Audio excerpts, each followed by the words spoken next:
पढ़ाई कल से शुरू करेंगे। भाई ये हर स्टूडेंट के लिए एक बहुत बड़ी चीज होती है कि पढ़ाई हम कल से शुरू करेंगे, लेकिन कल कब आता है? कल आता है क्या कभी? एक कहानी सुनो। एक सेठ थे धनपत राय। धनपत राय के पास बहुत पैसा था, और वो जो पैसा था ना, वो उनके पूर्वज छोड़ के गए थे, यानी कि उनके दादा परदादा, उनके बाबा, उन लोग बहुत पैसा छोड़ के गए थे। और धनपत राय को ये लगता था कि उसको काम करने की जरूरत नहीं है, क्योंकि उसके पास ऑलरेडी इतना पैसा है कि उसकी 8-10 पीढ़ियां खाएंगी, तो भाई कमाई करने की क्या जरूरत है, मेहनत करने की। तो ये सोचकर वो उसने काम करना बंद कर दिया, और काम ना करने की वजह से हो गया आलसी। अब उसका जो बेटा था, भाई ये कहते हैं ना कि जैसा बड़े करते हैं वैसा ही असर बच्चों पर पड़ता है, तो उसके बच्चे पर भी यही असर पड़ा। उसका बच्चा भी अपने पिता को देखकर वो भी आलसी हो गया। उसको भी लगा यार मेरे पास तो बहुत पैसा है, मेरे दादा परदादा तो बहुत पैसा छोड़ के गए हैं, और मैं खाऊंगा, मुझे काम करने की जरूरत नहीं है। तो वो काम नहीं करता था, वो भी एक नंबर का कामचोर। अब धीरे धीरे करते उसके जो पिताजी थे यानी धनपत राय, उन्होंने ऑफिस वगैरह जाना बंद कर दिया। अब जब ऑफिस जाना बंद कर दिया तो ऑफिस के जो एम्प्लॉयज थे वो लोग भी काम चोरी करने लगे काम करने में, और ऐसे करते करते उनकी जो कंपनी थी वो बर्बाद हो गई। अब इनके पास भाई कंपनी चली गई। धीरे धीरे करते करते इनके पास ऐसी सिचुएशन आ गई कि इनके पास केवल अपना एक घर बचा, बाकी घर के जितने सामान थे सब कुछ बिक गया, यानी पूरी तरह से कंगाल हो गए। लेकिन काम तो करना ही नहीं, क्योंकि वो आदत बन चुकी है। अब क्या करते? अभी तक तो बहुत दिमाग में चल रहा था भाई पैसा ऐसी चीज है ना, जिसको कमाते रहोगे तब तो वो तुम्हारे पास बढ़ता रहेगा। लेकिन अगर ये सोच लिया कि मेरे पास पैसा बहुत है और मैं काम ना करूं यही खाऊंगा, तो वो खाते खाते, क्योंकि पैसा खत्म बहुत तेज होता है। अब इन धनपत राय जी के पास भी पैसा खत्म। अब जब पैसा खत्म हो गया तो घर में फालतू बैठे हैं। अब घर में एक बार एक साधु है। अब ये साधु आए, साधु की उसने खूब सेवा की। उसने सोचा कि अगर मैं साधु की सेवा करूंगा तो साधु प्रसन्न होकर मुझे अभी वरदान देंगे, और मैं उनसे मांगूंगा कि मेरी ये स्थिति सही कर दो, पहले के जैसा मुझे धनवान बना दो। अब उसने साधु की खूब सेवा की। साधु जो है खुश हुए। साधु ने कहा कि मांगो कोई वरदान। तो उसने कहा महाराज, धनपत राय ने कहा महाराज मेरे पास बहुत पैसे थे, लेकिन धीरे धीरे करते करते कंपनी बर्बाद हो गई और मेरे पास सारे पैसे खत्म हो गए। वैसे मैं तो बहुत अच्छा आदमी हूँ, बहुत मेहनती आदमी हूँ। तो साधु ने कहा ठीक है, मैं तुम्हारी समस्या का समाधान कर देता हूं। उसने अपने झोले से एक मणि निकाली, और वो मणि क्या थी? पारस मणि। उसने कहा लो, तुम जितने भी सोने की चीजें हैं उस पर ये पारस मणि लगा देना, हर सोने की चीज, लोहे की चीज सोना हो जाएगी। उसने कहा जितने भी लोहे की चीज होगी सब में ये पारस मणि केवल टच कर देना और वो सोना हो जाएगी, तुम्हारी गरीबी दूर हो जाएगी। और ये पारस मणि 7 दिन तक काम करेगी। अब धनपत राय की खुशी का ठिकाना नहीं कि भाई चलो अब तो आया मेरे पास, अब मैं जितने भी लोहे हैं खूब लोहा लाऊंगा और सबको सोना बना दूंगा, मेरे पास फिर से पैसा हो जाएगा। ये मणि देकर महाराज जी तो चले गए।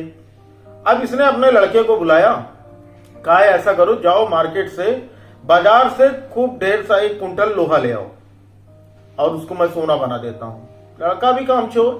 लड़का कहा अरे पापा अभी कौन चीज की जरूरत है, अभी तो 7 दिन का समय है ना, मैं ला दूंगा आराम से, घर पे ही तो बनाना है, कौन सा मेहनत करनी है उसमें, लाके पूरा लोहा रख दूंगा, उसे टच कर देना, वो बन जाएगा सोना। बाप भी कामचोर, बेटा भी कामचोर। चलो दिन बीत गए। अब दिन होते होते 5 दिन 6 दिन बीत गए। धनपत राय जी की पत्नी को बहुत गुस्सा आया कि देखो 6 दिन बीत गए हैं, अभी तक तुम लोग ना तो सोना लाए हो, और जब सोना लाए नहीं तो एक पारस मणि किस काम की? भाई जब लोहा नहीं लाए हो तो सोना बनेगा कैसे? अब भैया पारस मणि तो टाइम तो बीत रहा था। 6ठे दिन उसने अपने बेटे से कहा बेटा जाओ ले आओ भैया लोहा। वो बाजार गया। लोहा इतना महंगा कि उनके पास खरीदने के लिए पैसे ही नहीं। अगर यही काम 6 दिन पहले कर लेते तो लोहा सस्ता था, 1 कुंटल लोहा भी आ जाता, उसको सोना भी बना लेते। लेकिन अब इनके पास लोहा खरीदने का पैसा नहीं था। 7वां दिन आ गया। अब 7वां दिन आ गया, महात्मा जी आ गए, साधु जी, और उन्होंने कहा लाओ मेरी पारस मणि वापस लाओ। आप तुरंत धनपत रहे, महाराज महाराज एक दिन का मौका और दे दो, मेरे पास सोना मेरे पास आया नहीं, लोहा मेरे पास आया नहीं, तो मैं उसको सोना बना नहीं पाया। अब महाराज जी ने कहा यार एक बात बताओ, जो काम तुम 7 दिन में नहीं कर पाए, तुमको एक दिन का मौका देंगे, तुम कैसे कर लोगे?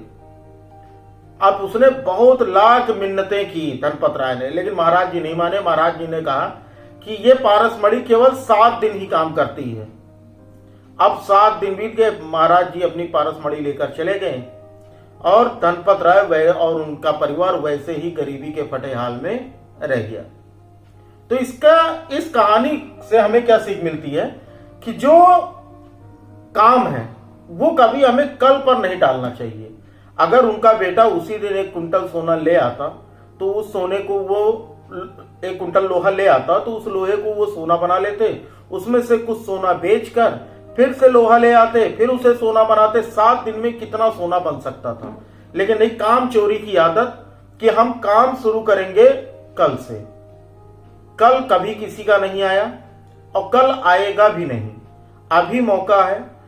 कुछ बच्चे ये सोच रहे हैं कि जवाहर नवोदय विद्यालय का फॉर्म या सैनिक स्कूल का फॉर्म जब आएगा हम तब पढ़ेंगे, यानी उनके लिए कंडीशन कल की ही बन रही है।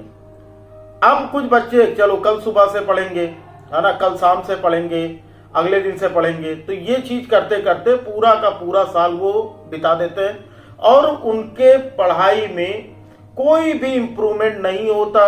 यहां तक कि कुछ बच्चे ये कहते हैं, अभी ये हाल ही में कमेंट आया था, सर मैंने मेहनत बहुत की थी लेकिन मेरा सिलेक्शन नहीं हुआ।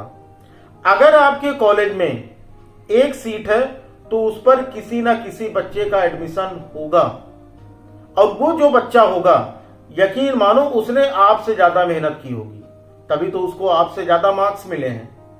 और जो लोग ये सोच के चल रहे हैं कि कल से पढ़ लेंगे, परसों से पढ़ लेंगे, जब फॉर्म आएगा तब पढ़ लेंगे, फॉर्म भरने के बाद पढ़ लेंगे, या एग्जाम के 1 महीने पहले पढ़ लेंगे, वो अपने दिमाग से ये बात बिल्कुल भी निकाल दें कि उनका सिलेक्शन होने वाला है। उनका सिलेक्शन किसी भी कंडीशन में नहीं होगा, कितने भी आप पढ़ने में तेज हो, कितने भी आप पढ़ने में कमजोर हो। तेज से तेज बच्चों का सिलेक्शन नवोदय विद्यालय में नहीं हो पाया है, वहीं एक औसत दर्जे के स्टूडेंट का सिलेक्शन हो गया, क्योंकि वो रेगुलर मेहनत करता रहा। शुरू से लेकर एग्जाम तक उसने पूरी चीजें सिलेबस के अकॉर्डिंग हर चीजें पढ़ते रही, रेगुलर क्लासेस अटेंड की, सब कुछ उसने किया, नोट्स बनाए, क्वेश्चन सॉल्व किए, प्रीवियस ईयर पेपर सॉल्व किए, तब जाके उसका सिलेक्शन हुआ। आपको क्या लगता है कि आप पढ़ने में बहुत तेज हो तो आप हर एग्जाम निकाल सकते हो, या आप पढ़ने में तेज हो तो आपको पढ़ने की जरूरत नहीं है? पढ़ने की जरूरत सभी को एक समान पड़ती है, सबको एक ही तरह का टाइम यूज करना होता है, चाहे वो तेज बुद्धि का बच्चा हो चाहे वो धीमी बुद्धि का बच्चा हो। कितने आईएएस पीसीएस हुए जो कि 3rd class high school inter graduation pass हुए, लेकिन आज के टाइम में वो आईएएस हैं, आज के टाइम में वो आईपीएस है, वो आज के टाइम में वो पीसीएस है। क्यों? क्योंकि उनको समझ में आई वैल्यू पढ़ाई की। और जब समझ में आ जाएगा ना, जिस दिन आपको समझ में आ जाएगी रेगुलरिटी आपकी कि भाई किसी भी काम को रेगुलर करना चाहिए, उस दिन आप उस काम में परफेक्ट हो जाओगे। काफी सारे बच्चों की शिकायत, मेरी मैथ नहीं अच्छी, मेरी इंग्लिश नहीं अच्छी, मेरी साइंस नहीं अच्छी। अच्छा क्या नहीं, केवल आप रेगुलर टाइम तो दो। बहुत ही जल्द आप लोगों के लिए एक टाइम टेबल आने वाला है, इसी वीडियो के डिस्क्रिप्शन में मिल जाएगी। यहां तक कि आपको अगली क्लास जो होगी वो इसके डिस्क्रिप्शन में जो वीडियो मिलेगी अगली क्लास की, उसमें आपको बताया जाएगा कि आपको टाइम टेबल कैसे फॉलो करना है। तो वीडियो को लाइक कर दीजिएगा, चैनल को सब्सक्राइब कर लीजिएगा, ताकि अगले वीडियो की आपको नोटिफिकेशन मिलती रहे, आपसे कोई भी इंपॉर्टेंट क्लास मिस ना होने पाए। अगर वीडियो अच्छी लगी हो तो ही लाइक कीजिएगा, अदरवाइज रहने दीजिएगा, कोई जरूरत नहीं है। लेकिन अगर मेरी बातें आपको समझ में आई होंगी तो आज से ही आप शुरू करोगे कि आपको आज से ही अपना टारगेट, जो भी आपका टारगेट है, नवोदय विद्यालय है, सैनिक स्कूल है, आईएएस पीसीएस, कुछ भी, मेहनत आप आज से ही शुरू करोगे। चलो फिर मेहनत शुरू करो, फिर मिलते हैं हम अगली क्लास में। तब तक के लिए पढ़ते रहो। जय हिंद, वंदे मातरम, जय श्री राम, राधे राधे।